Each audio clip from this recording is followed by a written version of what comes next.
You know what stinks? I forgot my pooping plane keys. But it's alright though, you know. It's only a half-hour drive to my house. And then I have to come. Turn left onto Speedway Boulevard. Have you ever been hungry but too tired to cook? I bet you have. Just this month, we have 30% off our private chefs, which have first, second, and third degree diplomas in microwaves, air fryers, and even stovetop. Want your food fast and tasty? Call our undisclosed number today before deals end. Again, the number is undisclosed. Deals end soon. Offer valuable supplies last. Terms and stovetops may vary. Private chefs may not be certified to use microwaves, air fryers, or make toast. Third-degree diplomas are not recognized by accredited institutions, culinary or otherwise. Undisclosed number is currently undisclosed. Results may include satisfaction, hunger relief, or mild confusion. Deals end soon, or later, depending on how fast you call. Not responsible for burnt food or overwhelmingly enthusiastic chewing. Where's the microphone at so I don't cover it? Alright, first up on the checklist. First is weather, already checked that. Today is perfect. Weight and balance, I know I'm good. Performance is good. Flight plan, which we're not making one because we're just staying in pattern. Even if we weren't staying in pattern, we wouldn't need a flight plan necessarily. Fuel on. You got this little fuel lever down here. Just make sure it's flipped sideways or horizontally. Control lock.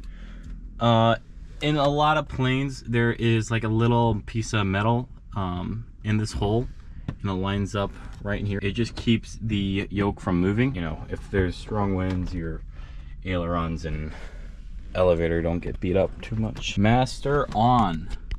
Master with this little red button. Next thing is flaps extended. Flaps are extended on here, but still good to look out there. Pitot heat test, lights, and fuel gauges. So the pitot heat is down here. We're going to turn on the nav lights, rotating beacon, and landing light. And while we're in here, we're going to check the fuel gauges, which they are showing the right tank is full, the left tank is a little over half. I should have taken this off before I turned on the pitot heat, but this is the pitot tube. Take out the cowl flaps. Rotating beacons on. Both navigation lights are on, and the landing light is on. And the pitot heat, what the pitot heat does, if we have ice covering this tube, the pitot heat just warms up the tube so that it melts the ice. And you just put your hand up here to test it to see if it's warm.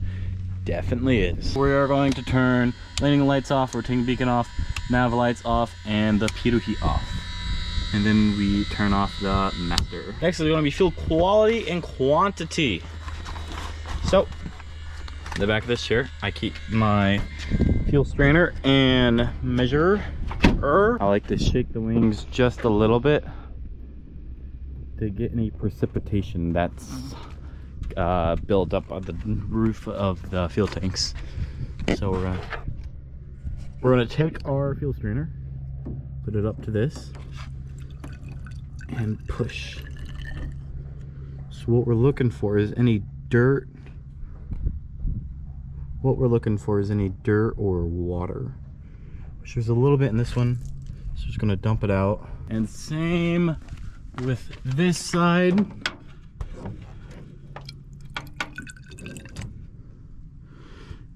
That one looks good too.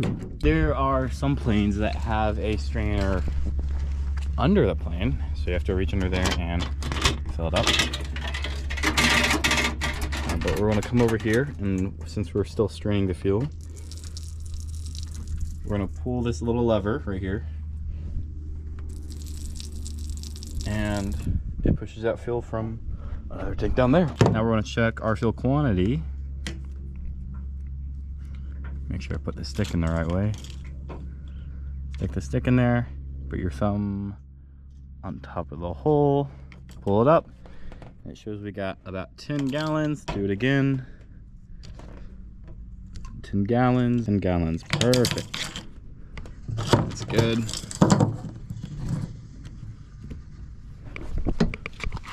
You tighten the cap back on. You want to make sure it's on, of course, because you don't want your fuel to fall out mid-flight. Do the same thing with this one. 7 gallons, 8, 8, 8. All right, so we got 18 gallons total. This plane burns about I say 5 gallons an hour. It depends on variables, but I mean, generally it's a lot closer to 4. 5 is a safe number though. Next up is caps, drains, and vents.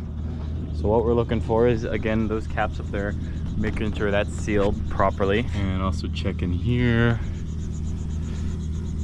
which all looks good. Engine oil is next. Grab some paper towels, open this up, unscrew this yellow thing. Howdy. Gonna wipe off the first little bit onto the rag. Put the thing back in there, pull it out. Got 6 quarts of oil, so that's plenty. Prop air intake, I already checked that. System exhaust, and stall indicator. Can't test the stall indicator. But system exhaust and surface controls. And then static ports. So the exhaust is down here. Just, you know, want to make sure nice and clean, nothing in them. Now, you always want to be scanning everything as you're doing this, but you know, just make sure these are just make sure everything is freely moving. Gears, tires, and shocks, antennas tie down. Also, while you're doing this, make sure this has enough room in between it.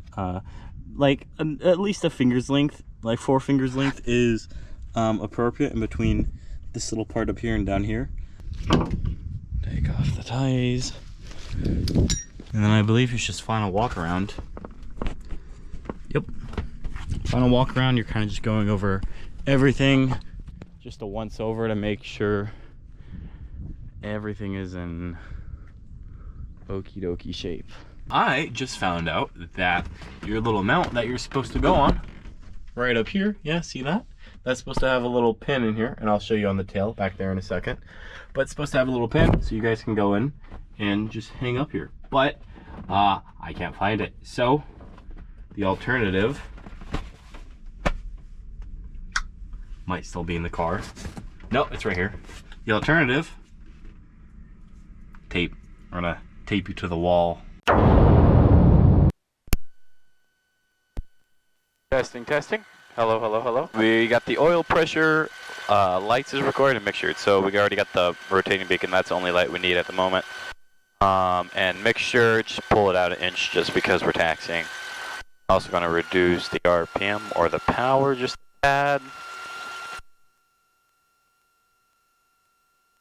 Alright, pre-taxi, seat belts, flaps up. The vents are all good. 21 altimeter 3029er. Density altitude 2800.